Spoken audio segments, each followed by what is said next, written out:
Three, two, one. This is the Handcrows podcast. I'm Josh. I'm Svamps. And I am a dog.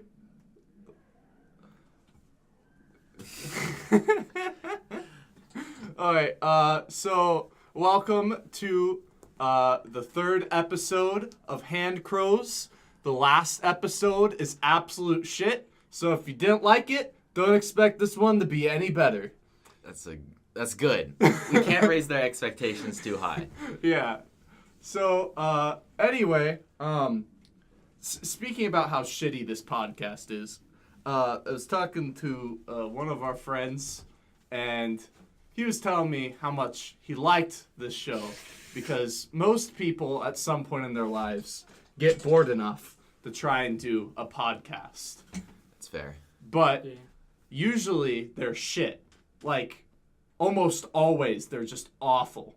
Oh, sort of like this one? Yeah. Right. But the difference, what makes this one special, and this is why you should listen, is those podcasts are trying too hard.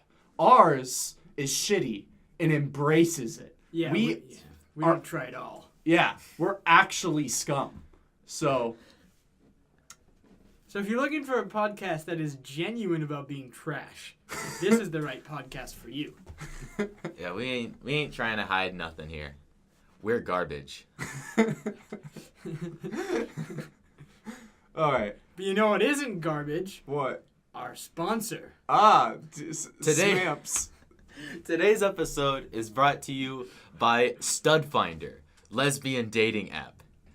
I'm hyped for this one personally. It's finally there's a dating app for me. So you should just check out the kid's Kickstarter. There'll be a link in the description.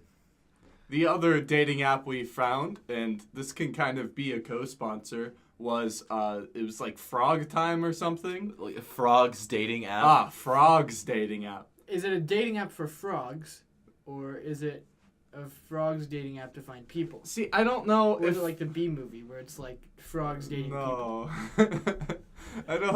I don't know if frogs need a dating app. I mean, they just kind of like whoever can make loudest noise gets bang bang. You know, cane toads actually have a very interesting way of reproducing. Oh. I don't know about any other like frogs or toads, but cane toads, what they do is, I think the male like gets onto the female and then like shoves his thumbs into her ribs, and then that's how he sperms her up. Oh yeah, that's actually pretty common. A lot of frogs do that. It's called amplexus, and so what they do is like they just wait for the female to lay eggs, and they just like sperm them as they come out. But like frogs will stay there until like the female starts laying eggs. So like sometimes they'll do amplexus on like a tennis ball, and they'll just like stay there forever. Wait, so you're saying cane toads have penis thumbs? Essentially. That's amazing. That's pretty cool. That's handy. All right, that kind of brings up another thing I was just kind of thinking about. So, how easy do you think it would be to get a hold of lab rats? Lab rats? Yeah. I mean, couldn't we just use any old rats? Well, okay, let's just say let's use some mice, wild mice we find. But I was talking to somebody about potentially experimenting on mice for fun. Like, taking a first generation, getting them to, like, have sex, and then picking out the ones with the traits you like to have that carry on to the next generation. So, if you were to do this, what traits would we select for? Well, first of all, I think that would take forever. Well, I don't know. How long does it take rats to reproduce? I imagine you could, like, as soon as they're sexually mature, you could, or even you could take, like, maybe some of the stem cells. Like, you take the baby rat, or, like, the baby rats, break their legs, and then get the stem cells from their bone marrow, and then you can take the nuclei out of those and put it into, like, egg and sperm cells from the already adults. And then is that experiment possible to do at home? I think Yeah. you just need the equipment. I mean, well, yeah, obviously, but There's some ethics questions, but other than that, Nah, say- baby mice, baby rats, they're not living things. it's true. I say we should just do it the old-fashioned way. What? Jerk off the mice? You just go Well, up to them. That's a and you're like, possibility. I was thinking we just have a reproduce instead of trying to screw with their stem cells. Oh. See, but then you can get the generations to reproduce faster. Why don't you just select for the ones that reproduce faster, and over time they just reproduce really fast? And then you give the fast reproducing ones to your grandchildren Yeah. and have them carry on the experiment. So let's say we have fast reproducing mice. What do you select for? Fast reproduction. Oh. I think he's on to something. Again? Well, yeah. I mean, but basically, you want it to be this like I mean, you know, turduckens. That's basically Yes. what would happen with them, because like you can make it so that the embryos inside the mother would be pregnant with another rat, and then you can just have like a little Russian doll rat. I feel like you also have to select for like aggressive and cannibalistic behaviors. So that way, That's like, a good one. the babies develop quickly and then eat their way out of their mother. Oh. How come we always end up on cannibalism? Like Twice we've ended up on cannibalism. Because twice cannibalism in is 3 fun. episodes. Oh, it's not what you were saying last time. It's all fun and games until someone starts getting eaten. Look, I'm okay with being eaten, just not by another dude. You know? Well, if you have your legs broken, I mean, someone just comes up to you and says, "Hey," and then they break your legs. See, I don't know why anybody would do that. That sounds terrible. so I know all of you can't see this, but you two remember Elena, right? Yeah. Or Elena, or whatever it is. Yeah. It was like this troll thing that I drew one time, and basically it's asexual. And the way it does that is they're all female, and inside their uterus there's like this symbiotic fungus that produces the sperm cells. So essentially, the fungus is the male. Yeah. And so like all of them have this fungus inside of them. And so when they're sexually mature and start releasing their eggs, the eggs get fertilized and then they make more young. So do the bacteria cells do they kind of cross over themselves to diversify their DNA? Yeah, I would think. They would essentially be clones of each other. So they're all one genetic makeup. Yeah. I thought it was cool because their stomachs supposedly glow, because like the fungus is bioluminescent, so like they have this like orangey glow coming from their belly when they're pregnant. That's pretty cool. But Okay. I wonder if that's actually possible. Like, if you could genetically engineer a fungus to have sperms, like produce like a sperm cell type of thing that fertilizes another creature's egg. You're basically at that point just like combining 2 species. Yeah. Like the fungus and the whatever else you're combining it with. Well, here's the interesting thing. The fungus can survive outside of that creature's body, obviously. Right. Maybe not for long. Maybe eventually it gets to the point where, like, it can only survive in the body. But it's like a weird symbiotic relationship. I think Weird. it's pretty cool. It also has nipple hairs that produce milk. The hairs produce milk. Why not just the nipples? Well, because, like, they're not really hairs. They're more like a nail material, kind of. Well, I mean, hair is nail material. But basically, they're, like, little straws. And so, like, the milk just kind of uses capillary action to flow through the straws. And then you just drink from the ends of the hairs. Interesting. They're really gross. Yeah, I agree. Alright. Should we have our I think it's question viewers time. call in? Question time? Anyone that wants to call in live right now, just call in live. We're waiting. Yeah, before we get to questions, we'll only accept calls from people named Greg. Nobody else. Yeah. So, Greg, we're waiting for you to text. Call in at any time. You can call in live and we'll answer your questions. Greg! Call in now. Gregory. Any question, we'll answer anything. Just Yeah, feel we free to will. call in. You can even ask us something that we don't agree with, and we'll answer it. We'll probably make fun Oh, of you, too. guys, we got a caller. What? No way! No, it's live? Live Hello? caller? Hello? Hello, is this Greg? Yes. Oh, Yeah! Greg! We got Greg. Greg here. Greg, what's your last name? My last name is Zelda. Greg Felda. Hello, Greg My name is Greg Zelda. Felda? He's saying Zelda It's Felda. nice to meet with you, an Greg S. Felda. What's up, Greg Felda? So, I'm doing pretty good. So, what is your question, caller? I'm just curious if you guys think I should lather my entire dog in peanut butter. Why would you want to do that? hey, whoa, we gotta answer the question. Oh, okay, Asking another okay, question okay, is not okay. acceptable. Well, I think it depends. Does your dog have peanut allergies? Does my dog have what? Peanut allergies. No, he doesn't. He really likes peanut butter. His name is Louisiana.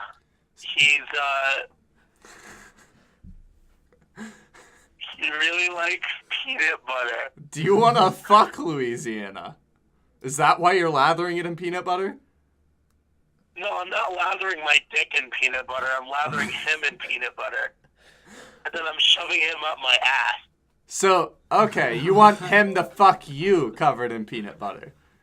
Yeah, and I'm trying to think of like a method for how I can get him to go up my ass. I don't know, like how that will happen. I feel like lathering him in peanut butter and then shoving him up my ass might be a good method, but I'm curious if you have any others. All right. Well, you could So- take the peanut butter and just lather up the inside of your ass. Yeah. Here's what I was thinking. I was Because thinking. then the dog will just wander in. Do you need peanut butter at all? Here's the thing. If a dog just wanders in, he's not going to really penetrate. He's just going to kind of tickle my asshole with his tongue. I don't want him to, do a full-on penetration. Greg Felda, do you know about super stimuli? I don't. All right, super stimuli are like biological signals that cause intense responses. An example is like the way cartoon women or men are drawn. They're drawn in really unrealistic proportions, but that's So because it gets the message across more. I get that. yeah, but for some reason, even though it's unrealistic and grotesque, people find it attractive. So what you need to do is figure out what Louisiana's super stimuli is, and then imitate that with your ass. And then the peanut butter slathered dog will fuck you. So he just has to draw a really sexy dog Yeah, on his Ah. ass. on his ass. Okay. Makes sense. And then I don't know how I would do that, though, because it's two butt cheeks. I don't know how I'm going to get, a proportional head out of that. We gotta Well, be creative, Greg. yeah. That's fair. Something else you can do is I'm sure you can get illegal hormones somewhere. Just inject your dog with a lot of hormones, make it horny. That should work. One thing you could try is just eating the peanut butter. That's true. I support and, that. Like when you pass the peanut butter, then it'll be right there. All right. Or you can skip the peanut butter and just shove the dog up your ass. Yeah. You could kill the dog, and then take. I'm not gonna kill Louisiana. But that might be the only way to do it. No. Yeah. I want him to still be alive. Okay. So you want this like living dog to be scratching around in your asshole? Yes. Give it Viagra and then knock it out. I could give him a sedative. Yeah. Like, use a tranquilizer gun, shoot your dog, and then force feed it Viagra. No, sedatives are no fun. You gotta kick it. Oh, kick it. Okay. All right. I think I'm ready to go. All right. Anything else we can help you with, Greg Faldo?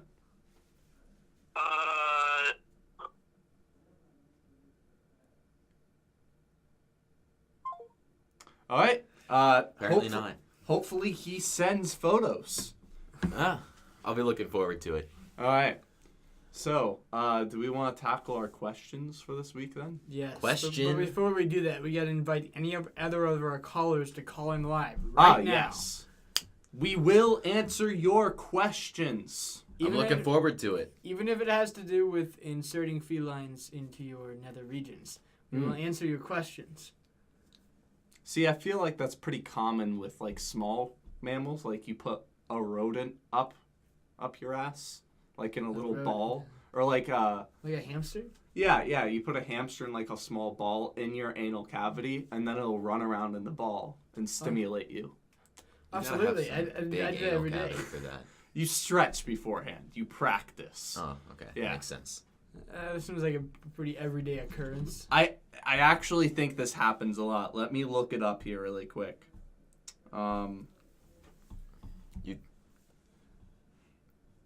You can call in while we're figuring out this. Yeah, feel free to call.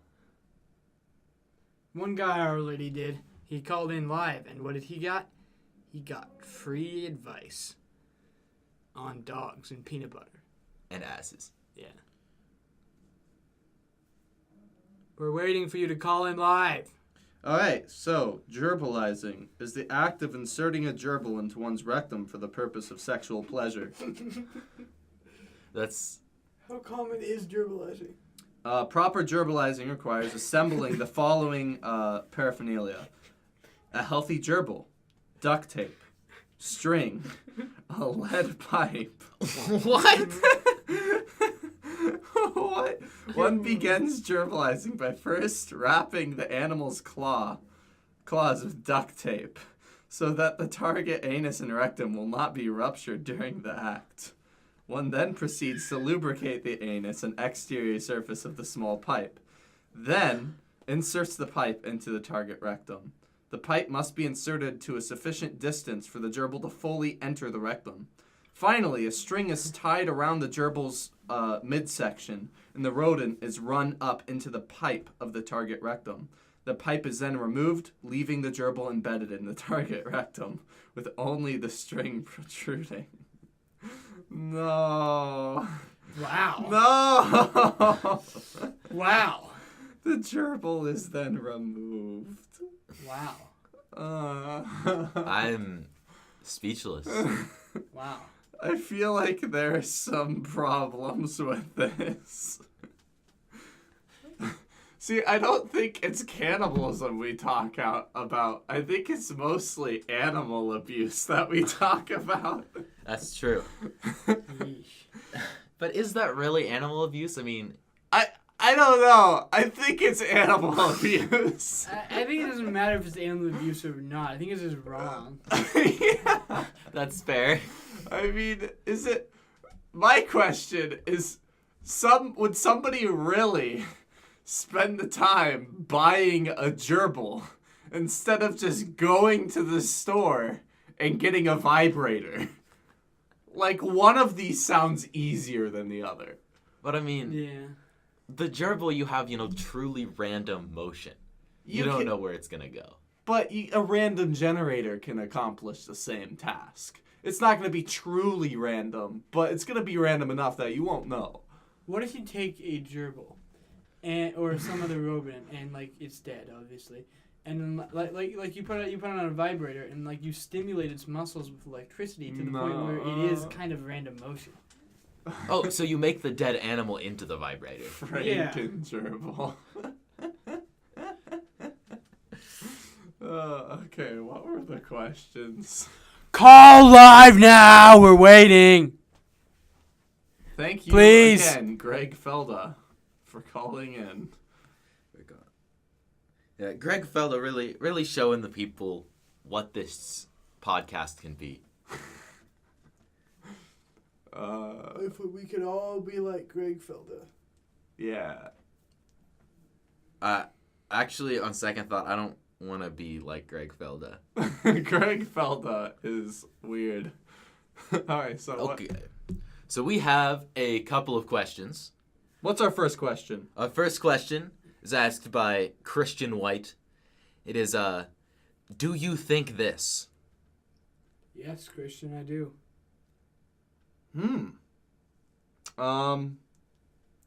Well, it depends. Like, do I think this? I mean, if I'm talking to myself in my head, sometimes I do have to use the word this. You know? Yeah, I totally get you. But Like, I don't think that's universal. No, I think it's referring to the question. Like, do you think this? This being the question. So when Oh. you're thinking about the question, you are thinking about the question. So it's true. do you think? So the answer is true.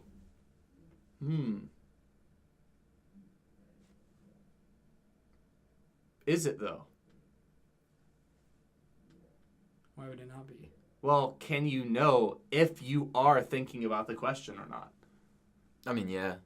What if you're unthinking about the question? What if, in fact, time is going backwards, and every second you think this, you think about the question this.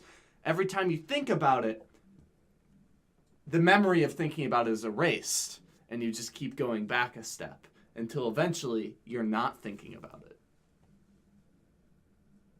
I don't think that's how it works. No. From your perspective, you wouldn't be able to tell if that's how it worked. But the thing is, my perspective is my reality. And in my reality, time is moving forward, and I am thinking this. I don't care which way time is really going, or which way I'm really thinking. But if you're thinking one way versus the other, then if you're going backwards, then you're not thinking this. If you're going forwards, then you are. But there's no way to know if we're going backwards, so there's no way to know if we wouldn't be thinking this. So There would be a way to figure out if we're going backwards. how's that? It's called CPT symmetry. That's charge parity time symmetry.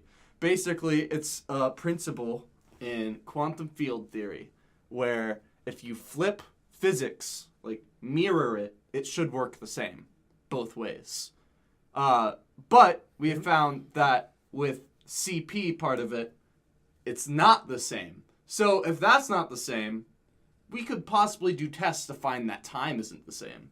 So if you did an experiment and found that if you reverse time for a certain set of particles and the thing happens in not the same amount of time elapsed, then you could figure out whether we're going forwards or backwards.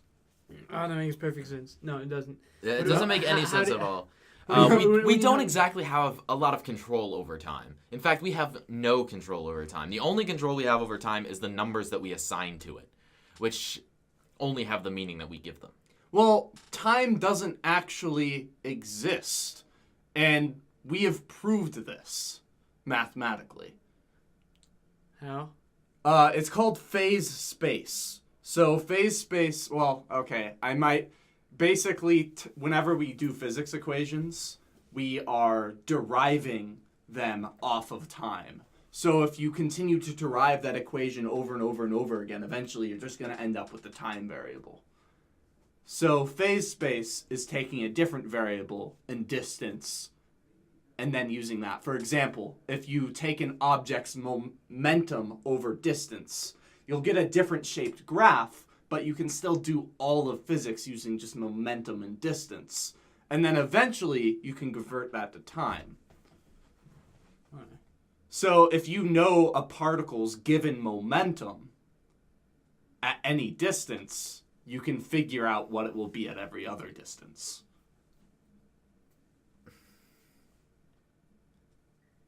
I think, regardless of the mathematical equations, the way that humans process things, events happen after other events. Oh, yes. Time. But is that actually correct? Human perception could be wrong. We could be going backwards and we wouldn't know it. And ultimately, we're trying to answer, do you think this? And if it's going backwards, we don't think it. Or at least eventually we won't. But since there's no way to know if we're going backward, then there's no way to know if we weren't thinking that. So we can assume that we do think that. Yeah, I think we should just assume based on our powers of perception. Because it's pointless otherwise, because we wouldn't get anywhere. We wouldn't really know. Everything in our perception would be different if we knew that time was going backwards, you know? It'd be... Not really. We wouldn't feel any different. It would be the same from our perspective. But as time went on, it's kind of weird. It's kind of like you know everything in the future because the future is the past from your perspective. What? And you don't know anything in the future because that's the past. So as time progresses towards the future, the past gets erased. I'm sorry, Christian White, you're not getting your answer. No, you are getting your answer. I'll have it that way.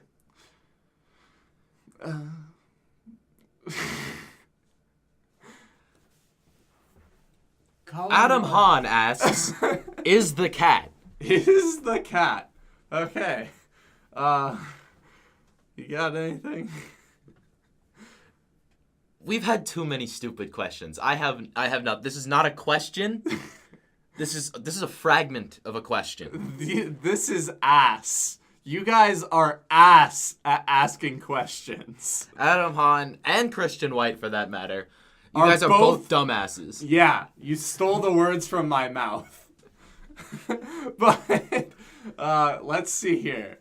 Is the cat? Maybe. Not currently. Yes. It could be. Is the cat? I mean, the cat does exist. Does it? It be. We can't see it right now. So does it exist? Oh, wait, guys. Before we continue with this, we got a text from Greg Felda. He sent us the peanut butter that he is gonna use. It's honey flavored. Honey flavored peanut butter. Sweet. I was not aware that was in existence. All right. So I'm gonna look up acronyms because maybe cat is actually an acronym. Is the cat? Well, I think, you know that whole Schrodinger's cat thing where you had the cat in a little box and there's a little vial that, depending on the outcome of like an atom isotope, it would either break the vial and release the poison or not break the vial. And so you could say, and so Schrodinger said that since you couldn't see the inside of the vial, you could assume that the cat was both dead and alive, which of course was just stupid, and he was talking in a way that like It was didn't just really a make thought sense experiment. to people. Yeah, he was trying to make himself seem smarter than he was, but it brought up the important point that if we can't observe anything, then we really don't know what it is. So I think we can't answer the question, is the cat, because we can't see the cat. Moreover, I think that the cat isn't just any particular cat.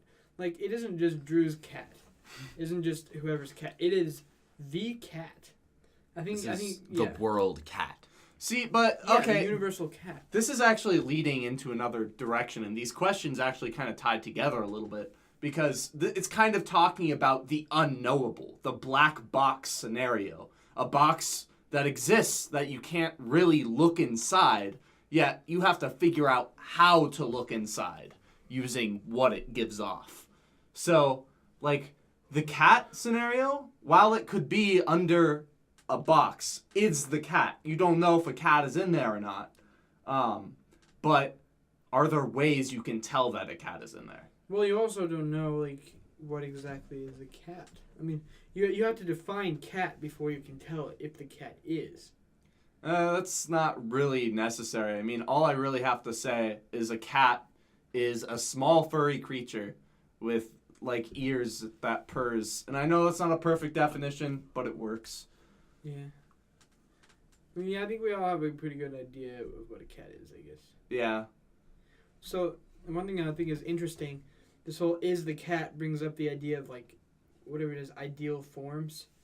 Where people back then thought, like, back in, like, the way old days before thinking was a thing, thought that all animals came from, like, a perfect form. So that's how we knew, like, a cat is a cat, because somewhere there is a perfect cat. Oh, I've heard this before. Yeah, The World of Ideal Forms. Wasn't it by Plato? It was by someone, I don't remember. Yeah. Well, anyway. Some old dude. Probably dead now.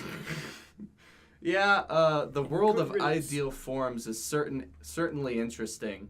But really, when you break it down, the only reason we all know what a cat is because our brain has a certain set of stimuli that a cat produces. Yeah. And then our parents were like, cat! And then we were like, cat! And then we knew.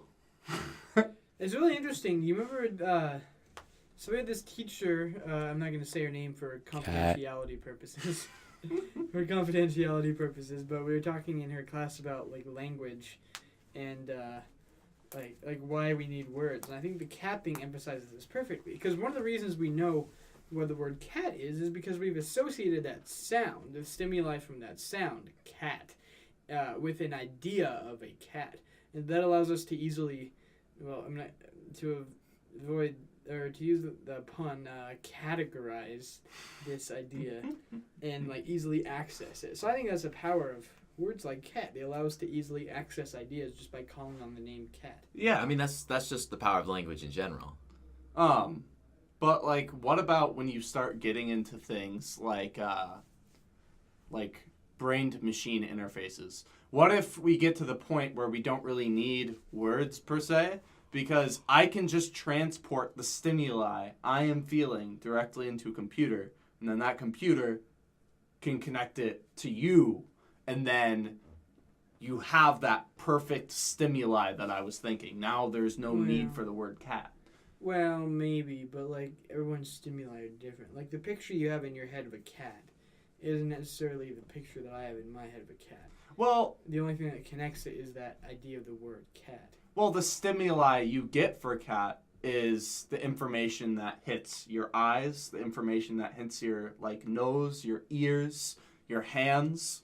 So that's all the same. The input is all the same for everybody. So the computer would just give you that input. So if I thought cat and the computer sent... Well, okay, so the input is the same, but the way we process it could all be different. Yeah. I mean, I personally don't know because I don't know how the inner workings of your guys' brain works. Yeah. But, it could be completely different. But the brain is really good at picking up at repeatable patterns. Like, people, for example, people can, like, put vests on that send electric shocks into the back of their skin based off of just sound waves. And those shocks, the brain eventually learns to interpret in the way that it would interpret sound. And so people can hear through shocks. I think I've heard of that. I think we talked about that in, like, psychology or whatever. Like, people could see with, like, little tongue sensors. Yeah, with the taste stuff, yeah. So the fact that the brain can do that, I don't think it really matters that, you know, my cat might be different than your cat. Because eventually your brain will just learn and know. And maybe... Does that mean I have to learn everybody I communicate with's idea of cat? No, the computer will do that for you. It'll take the average of what everybody thinks, and then over time that average will get more and more tight, and then it'll just transmit that average. So eventually we'll just be a hive mind. Well, we'll be independent. We'll just be computing, or we'll just be, like, thinking back and forth with a hive mind. Yeah, so, like, well, all of our ideas and stimuli would be the same. Yeah. Yeah, brain will interpret. Oh, that's pretty cool. Even the word cat itself is a stimuli. Like you said, it's a paired stimulus. So, like, you could say cat or think. I thought cat, obviously. You guys didn't hear that, but the point is the same. Like, you could just think the word cat, and then the computer would be able to translate that into a usable word. Huh. Hey, how long was our intro? What?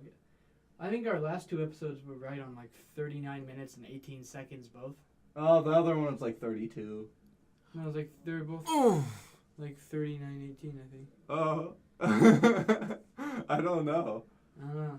This one's getting there. We're about 35 minutes, and if you're still with us, viewers, feel free to call in live now. Right now. Yeah. Please. We All right. need you to call in. Also, remember to check out our sponsor, Stud Finder, lesbian dating app. And that one, Frog Finder or whatever. Yep. Frogs dating app. Frog's dating app. For sure, the 2 things that you know is, except for cats, is frogs and lesbians. Both of those surely do exist. Cats we're unsure about, but check out lesbians and frogs. Lesbian frogs. I'm sure it's a thing. Frog lesbians. I mean, This is revolutionary. wait, but those are the same thing. Shut up. Aren't Your they? opinion Shut up. doesn't matter. Yeah, no, get out of here. We're oppressing you right now. All right, I'm gonna get our interviewee in here. Who's our interviewee? I don't know. Let's find the person to interview. We don't actually have a person to interview, so we're gonna find someone. Let's just look through here.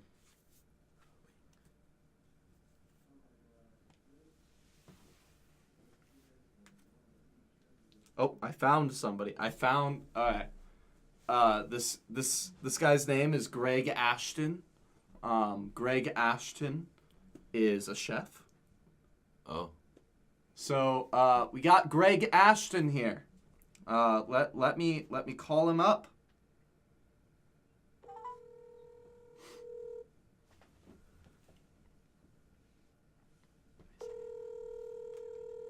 It's Greg Ashton. If he'll pick up.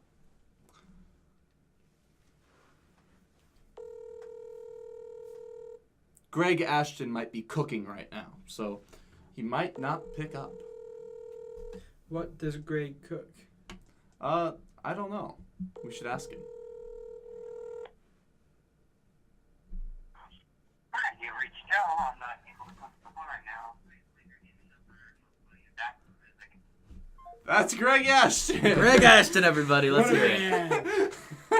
That was a high quality interview. Okay. Well, I'd say that's about it for the show today. Call in live right now. Right now. Please. Uh, Please. Please. thank you for watching today's episode of Handcrows. And if you haven't already, subscribe to Blumple Flump.